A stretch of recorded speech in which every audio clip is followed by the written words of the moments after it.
I financially supported my parents and sister for years, but they still ignored my son's birthday. When they threatened to cut us off at his party, I went no contact, moved, and charged them for any future favors. I never thought I'd be airing family drama online, but here we are. I need to get this off my chest. Grab your popcorn and listen to this train wreck. It gets worse than you think. By the way, I'm dyslexic. Sorry if I stumble through some words. Bear with me, please. I'm Owen, 37 male, a licensed general contractor, making solid money enough to live a comfortable life. Here's the thing about being the family workhorse. Nobody notices you're carrying all the weight until you just stop, and by then they're too busy blaming you. Before anything, let me give you a quick background so you understand the family dysfunction. My older sister Kylie is what you get when participation trophies meet pure delusion. She's a freelance makeup artist, which basically means she does maybe 3 weddings a year and acts like she runs a Fortune 500. Always talking about building my empire from her McMansion that her husband's tech salary pays for. Everything with her is a performance. I don't even hate her. Honestly, that would take way more energy than she deserves.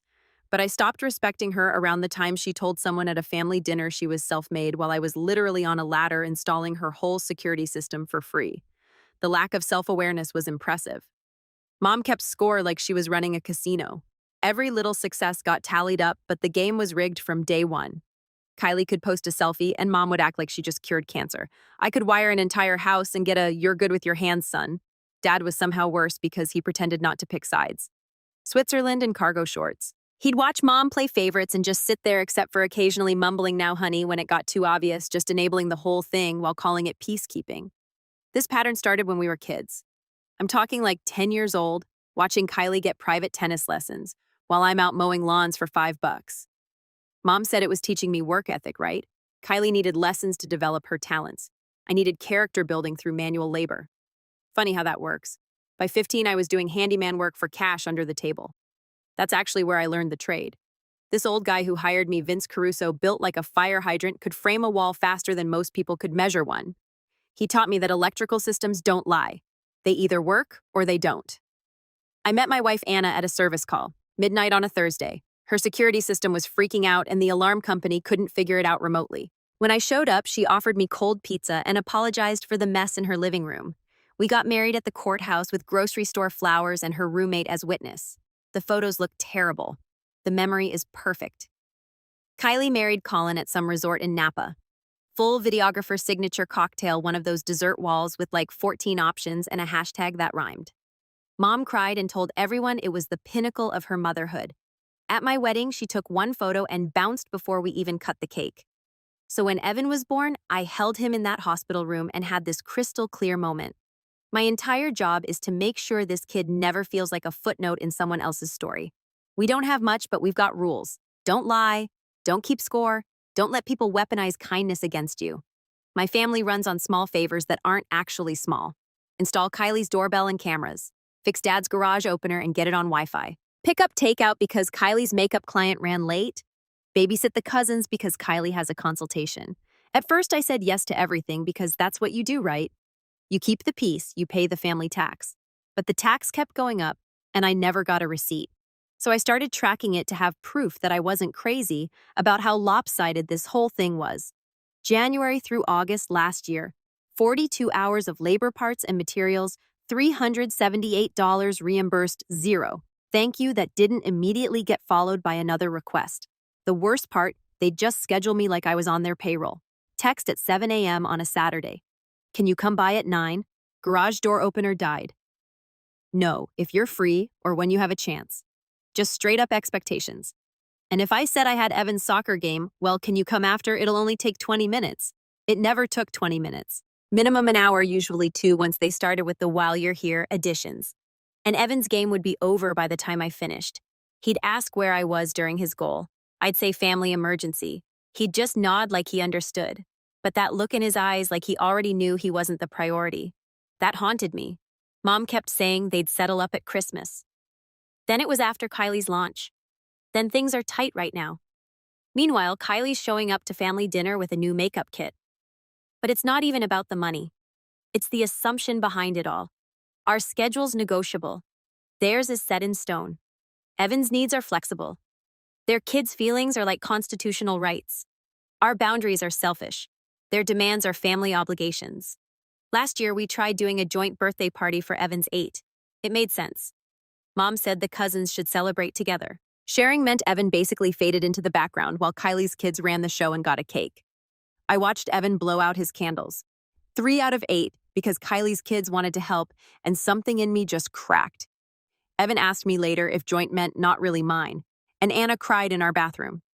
I stood outside that door staring at the smart thermostat I'd installed in my parents' house and thought about sending them an invoice for emotional damages. I didn't, though, felt too small, also pointless. Meanwhile, they'd been auditing my worth since I could walk, but somehow that was just family standards. I was about to find out exactly how messed up those standards really were. Saturday morning, the day before Evan's 9th birthday, I swung by my parents' place to borrow their folding tables for the party. We needed extras for food and gifts. Dad's in his recliner doing his best impression of furniture. TV on but muted. That's his default setting when things are about to explode. Mom's in the kitchen making coffee. The air's got that pre-fight tension where everyone knows what's coming. Kylie's there too, sitting at the counter, scrolling through emails. She glances up when I walk in, does this weird smirk thing, and goes right back to her phone. Mom sets a mug down hard enough to make her point clear. We need to talk about tomorrow. I just wait. Let the silence do the heavy lifting. You're going to have to postpone Evan's party. What I asked. Kylie's kids saw the decorations you bought. They're upset. A big celebration for Evan right now would just create conflict. It's not appropriate. The words land like someone threw a brick through a window. It's 5 kids' hot dogs and a cake from Costco, I say. Voice completely flat. We're not booking out Disneyland here. Kylie jumps in without even looking up from her phone.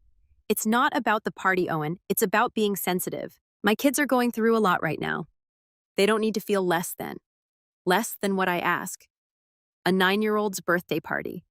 They're dealing with the separation, Kylie says, finally looking up. Colin moved out 2 weeks ago. The kids are devastated. And here you are planning this big celebration like nothing's wrong. I blink at her. So my kid doesn't get a birthday because your marriage fell apart. Her face goes red. That's not what I said. That's exactly what you said. Mom does her guilt trip voice. If you insist on going forward with this selfishly, then don't bring him here afterward. We won't reward that kind of behavior. Reward what behavior I ask.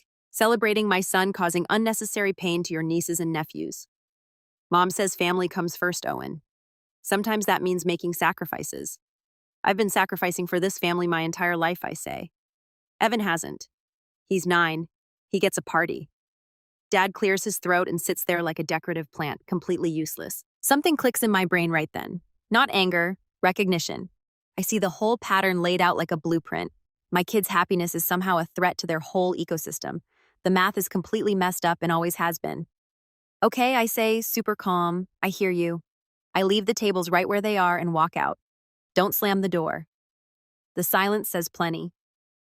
In the truck, I just sit there for 5 minutes with my hands on the wheel. My phone buzzes. Kylie, don't be dramatic. We can celebrate him next month. I turn the phone off. That night, I'm sitting at our kitchen table with Anna. Evan's asleep. They said no to the party, I tell her. She puts down her phone. What do you mean no? Kylie's kids saw the decorations. Mom said if we do it anyway, we're cut off. No visits, no family contact. Anna goes quiet for a long time. Then, what do you want to do? I want to throw my kid his party, I say. And I want to stop negotiating for the basic right to celebrate my own son. Then let's do that. The messages start at 9:40 p.m. Dad, first, let's think this through. Kylie, next, don't make everything so difficult. Okay? Then, Mom, if you proceed with this party, do not bring Evan to our home again. We cannot support your disrespect. I screenshot everything, create a folder labeled evidence, turn my phone off. Anna and I sit in our kitchen and I feel something I haven't felt in years. Clarity, Sunday morning. Evan wakes up yelling about being 9 and wearing his favorite shirt inside out because he's too excited to check. We frost the cake together. At 8:52 a.m., Mom calls. I let it ring. 9:15. Kylie, 9:30. Dad. The call log looks like a hostage situation, but I'm too busy tying balloons to a fence post to give a single care.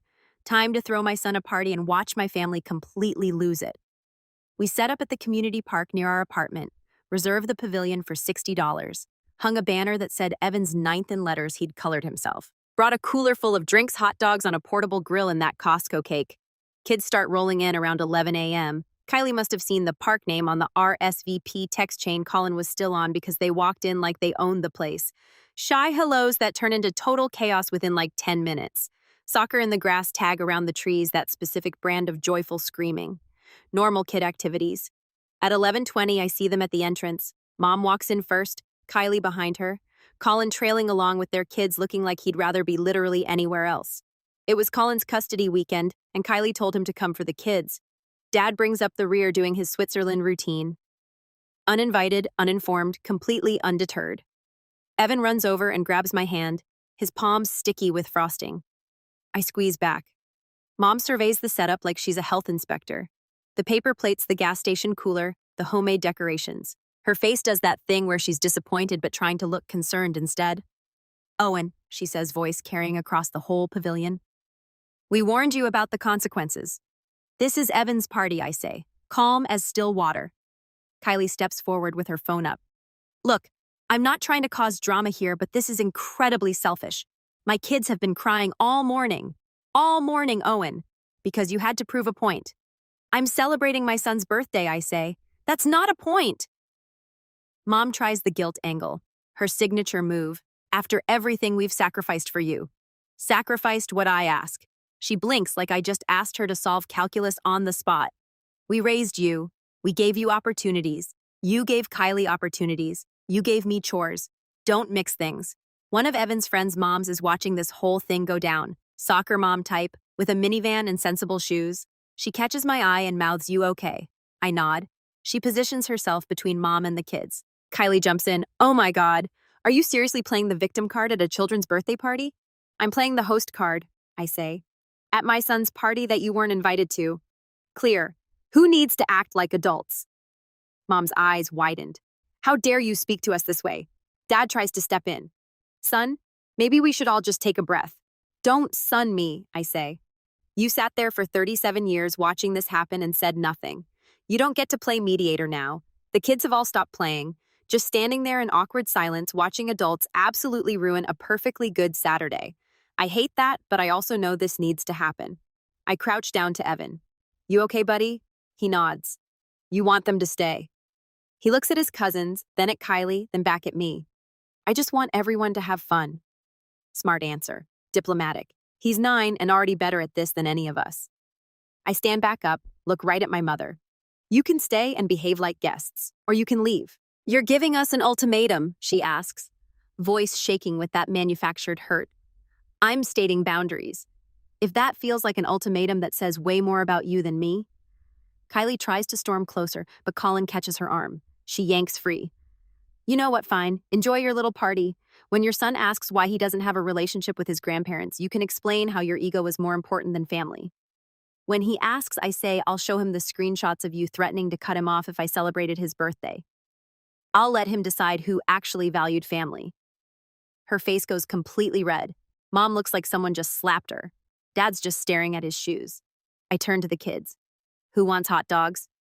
The pavilion fills with enthusiastic yelling. Mom standing there frozen. Then she snaps. If you walk away from us like this, don't come back ever.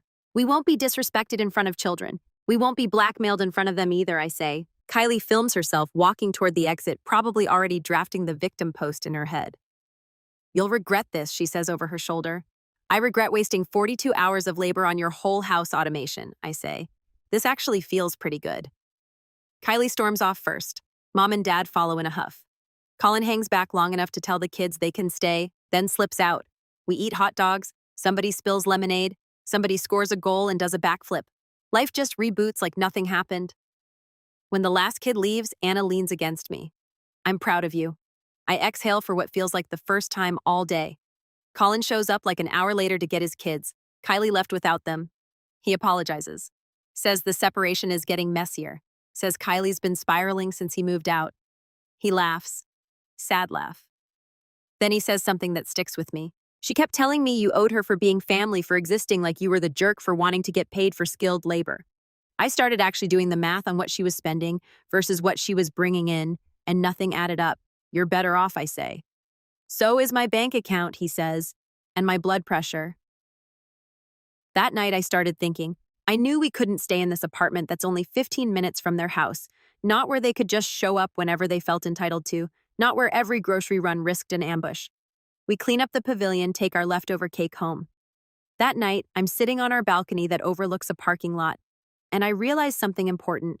We need to disappear completely. Time to go ghost. We pack like we're fleeing a crime scene. 2 duffel bags, 1 backpack, Evan's favorite Lego sets. Anna grabs our important documents. I take my tool bag and invoice book. Everything else can get replaced or just left behind. I call Vince, the old contractor who taught me the trade. Tell him we need somewhere to crash for a week, maybe 2. He doesn't ask questions, just gives me the address to a rental property he owns on the east side of town. Says the tenant just moved out and we can stay there while he looks for someone new. No rent, he says. Just keep it clean and fix anything that breaks. We leave our apartment at dawn. Don't tell the landlord. Don't forward our mail. We ate the deposit and a lease break fee that hit 2 weeks later. Paid it and called it tuition for Peace and Quiet 101. So we load up the truck and drive across town like we're entering witness protection. Vince's place is a 2-bedroom above a tattoo parlor. The stairs creak. The windows don't seal quite right, but it's 30 minutes from my parents' house, and that makes it absolutely perfect. The buzz of tattoo guns and the smell of antiseptic become our new normal. Evan thinks it's cool. Anna says it has character. I say it has distance. The family reaction comes in waves. Week 134, missed calls from Mom, 19 from Dad, 12 from Kylie. Unknown numbers that turn out to be cousins and aunts recruited for the guilt campaign. Voicemails ranging from concerned to straight up threatening. Where are you? We're worried about Evan's well-being.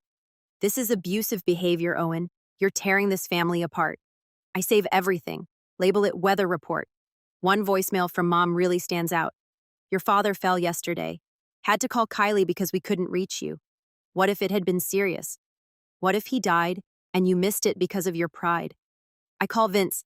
Did my dad fall? Saw him at the hardware store this morning. Vince says looked fine to me. Was buying mulch lying to manufacture emergencies. Classic move. Week 2, the financial ambush.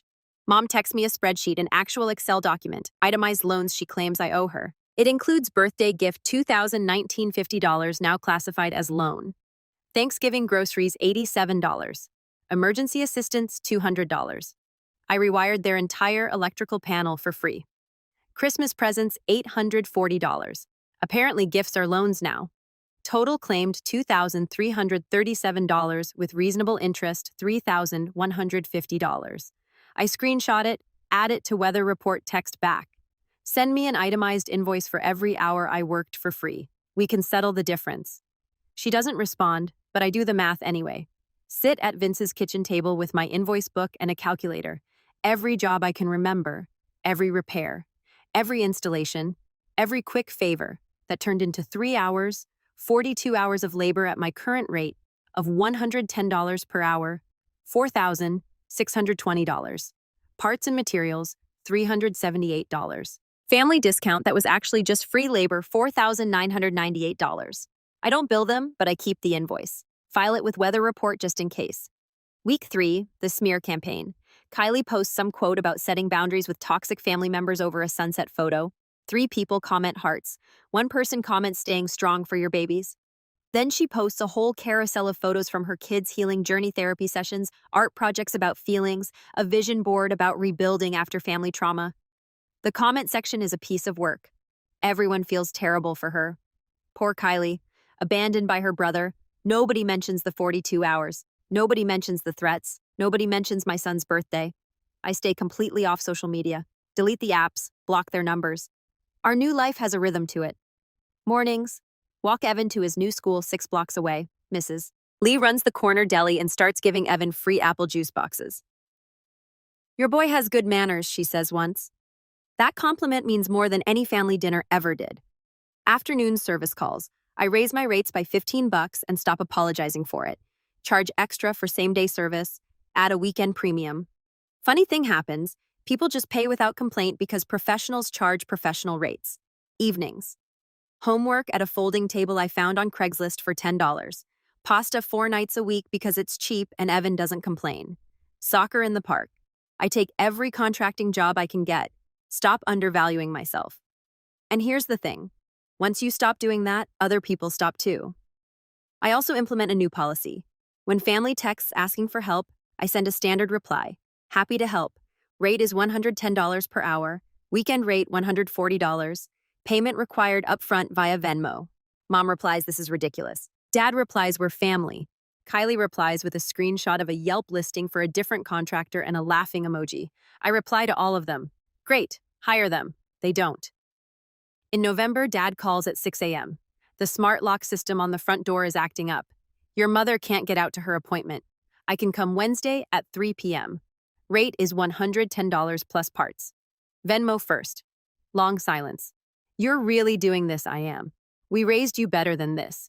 You raised me to work for free and accept scraps. I'm doing way better than that. He hangs up. They hire a contractor who charges $185 and apparently messes up the installation so bad they need a second guy to fix it. Cost them $340 total. Mom texts a photo of the bill with the caption, "This is what happens when family abandons family." I type out like 6 different responses.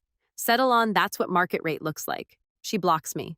Good. During that time, Evan was changing gradually like a plant, finally getting actual sunlight after years stuck in a closet. He sleeps through the night, stops tensing up when my phone rings, stops asking, "Are we going to Grandma's?" starts asking, "Can Ben come over? And can we get pizza Friday?" The answer becomes yes more often. Not because we suddenly have more money, we definitely don't, but the emotional tax is just gone. We're not constantly calculating how to keep the peace or manage other people's feelings. We're just living. We started 2 funds, one labeled emergency and one labeled Evan's college. We feed them with tips and side jobs, $5 here, $20 there. Sometimes Anna picks up alterations work from neighbors and tucks cash in. The numbers grow slow at first, then faster, boring and sacred at the same time. I get way better at estimating jobs, at spotting scope creep, at saying that's an additional charge without flinching. One client tries the family guilt trip on me, says her contractor nephew charges way less. I tell her to hire him. She calls back 2 days later, pays my rate without negotiating. Word spreads. I'm the guy who shows up on time, fixes things right the first time, and doesn't lie about timelines or costs. Business picks up. Not everything's easy, though. February, the truck needs transmission work, $1,240. We're sitting in the mechanic's waiting room, get the quote, and I feel that old panic rising. But Anna squeezes my hand and says, we'll figure it out. We dip into the emergency fund. Eat ramen for 2 weeks, skip the movies. Evan asks if we're poor. We're careful, I say. He thinks about it. Careful sounds smarter. Anyway, in March, I run into Kylie at Target. She's in the cosmetics aisle, loading up her cart with makeup, even though she hasn't had a booking in weeks. She sees me. Does this fake surprised face? Oh my God, Owen, I didn't know you shopped here. Where else would I shop, I ask. I just mean never mind. She looks at my cart. Work boots, zip ties, batteries. Still doing the handyman thing. Still doing the part-time makeup thing. I ask back. Her face goes nuclear. I'm building a business. I'm building a life. One has income. She looks like she wants to throw a basket at my head. Instead, she says, you know, Mom had a health scare last month. Nobody could reach you because I blocked everyone. What if it had been serious? Then I would have found out at the funeral. I say, along with everyone else who wasn't on the approved list. She stares at me like I just grew a second head. You've changed. No, I say, I just stopped pretending the cost was worth it. She walks away without her basket. I buy my boots and head home. The texts keep coming, though, from different numbers, different tactics every time. Testing for weak points. From Mom, your father's turning 65. From Dad, we miss Evan. This isn't fair to him. From Kylie, when are you going to stop being petty? I respond to exactly none of them. Complete radio silence, total blackout. Here's what they don't get. I'm not making a point. I'm not waiting for an apology. I'm just done. Not mad, not hurt, just done, like a book I closed. Summer comes. We take Evan to the community pool every Saturday. $3 admission, pack our own snacks, sunscreen from the dollar store. He learns to dive off the board. Anna reads books in a lawn chair. I float on my back and think about absolutely nothing. It feels like winning. In August, Evan's school counselor calls. My stomach drops until she says, I wanted to tell you Evan's emotional regulation has improved dramatically. Whatever you're doing at home, it's working.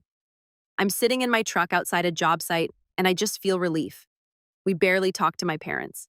They send holiday cards Thanksgiving, Christmas, Easter. Each one has a passive-aggressive subtext about forgiveness and second chances and how family should come first. We decline with one sentence each time. Thanks. We have other plans. They send photos of matching pajamas and coordinated table settings. We wear mismatched socks and eat pizza straight from the box. And Evan falls asleep between us. One night in October, Anna asks, "Do you miss them?" I actually think about it, really think. I miss the idea of them, I say. The version I kept hoping they'd turn into, but the real them, no. I don't miss being the help. I don't miss wondering when the next ambush is coming. A whole year rolls by. Quiet, no explosions, just the slow accumulation of better days. Then Evan turns 10. 2 weeks before Evan's 10th birthday, he asks the question I've been waiting for. Can I invite my cousins to the party? You can invite anyone you want. I say they might not come. He writes their names down anyway. Right after Ben and Aiden and Paige draws tiny soccer balls next to each one. We plan the same setup, same park pavilion. Plus, I rent an inflatable obstacle course from a company whose van I helped with an electrical issue when the driver's inverter died. He gives me $100 off and throws in a bubble machine. Community karma, he says. Party day 1 p.m. The pavilion fills up with kids and noise.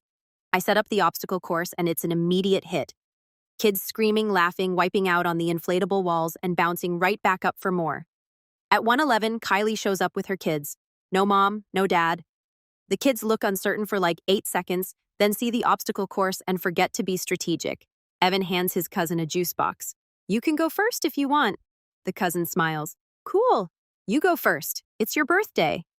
10 minutes later, I hear Evan's parties are actually fun. From one cousin to another. Kylie catches it, goes stiff, then snaps loud enough for nearby parents to hear. Must be nice having endless attention. One tear quick turn and she speed walks to the parking lot. Mom chases her. The kids keep playing like nothing happened. It could have been this simple the whole time. But then at 1:47, Mom and Dad walk in late cautious, dressed like they're going to a funeral. They stand at the edge watching the chaos like anthropologists. Mom approaches me. Can we talk? Not now, I say. We're busy. 5 minutes. No, she blinks. Excuse me. You're not the main character here, I say. Evan is. Either join the party or leave. Those are your options. She looks like I just slapped her. Dad takes her arm. Come on, let's just enjoy the party, hun.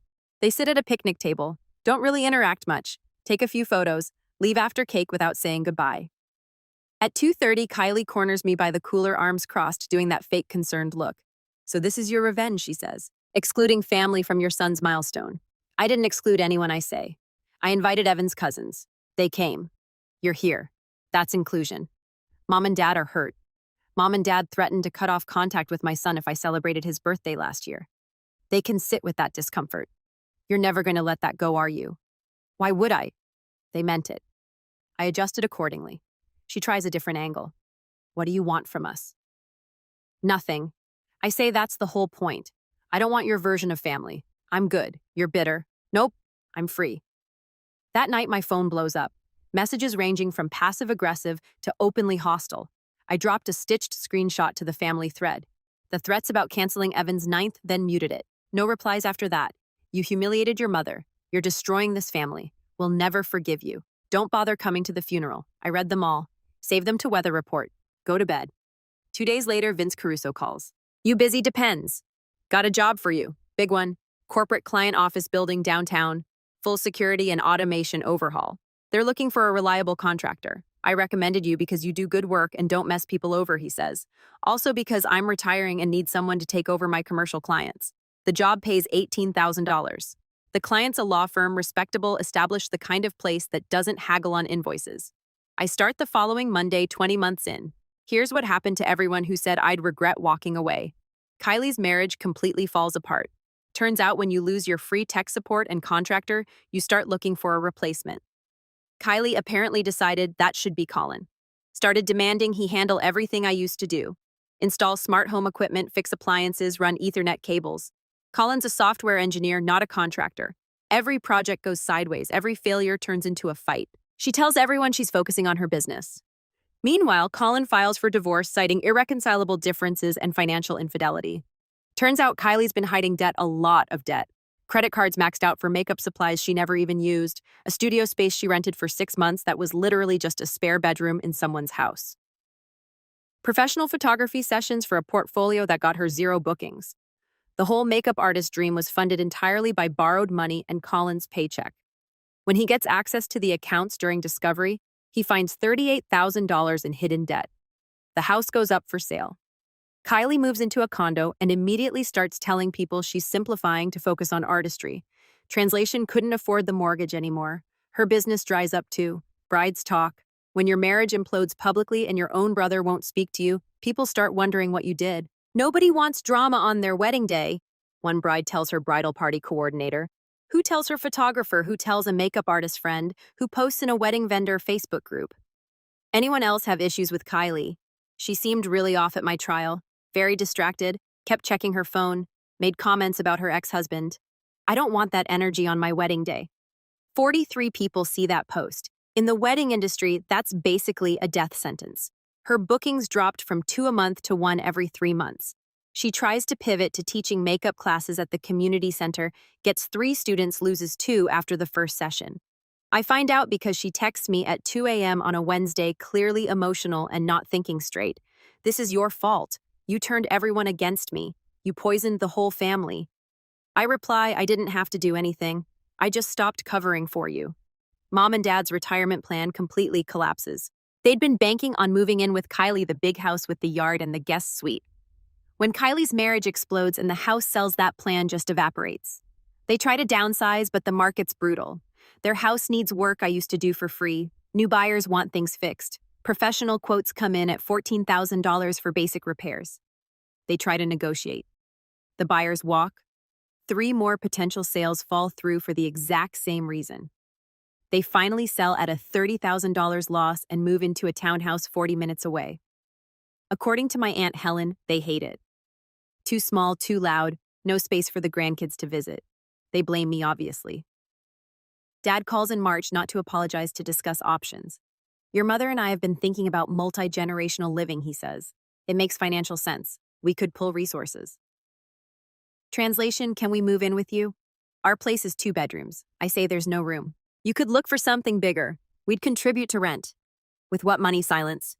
We're good where we are, I say. You'll figure it out. He hangs up. The extended family fractures. Most people pick sides. A surprising number pick mine. Aunt Helen says she's been watching the dynamic for years and is relieved someone finally called it out. 2 cousins reach out saying they dealt with similar situations. An uncle I barely know sends me $200 with a note that says for Evan's college fund. The ones who pick Mom and Kylie, they stop reaching out after about 4 months when they realize I'm not coming back. Just silence.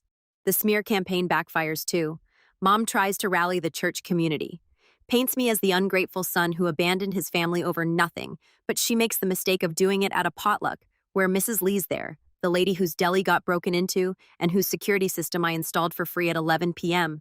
on a Saturday. Mrs. Lee was there dropping trays for her sister's church potluck.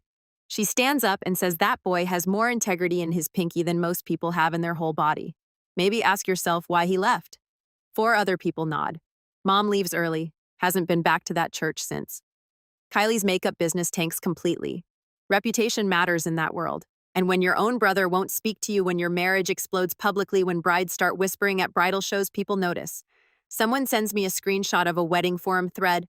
Someone recognized Kylie's name from a vendor list and posted asking if anyone had used her. The comments are brutal. Her last few bookings cancel. Word spreads that she's difficult, unreliable, expensive for what you get. The phone stops ringing. Evan thrives, turns 11, then 12. Taller than Anna now. Honor roll. Travel soccer team. Friends who come over and trash our place. And I love every second of it. We save enough for a real vacation. Drive to the coast. Evan stands in the surf up to his knees and says, Dad, this is the best day of my life. Anna takes a photo of him and me standing in the water, sun setting behind us, both of us grinning like idiots. That photo lives on our fridge now, right next to his honor roll certificate and the birthday countdown calendar.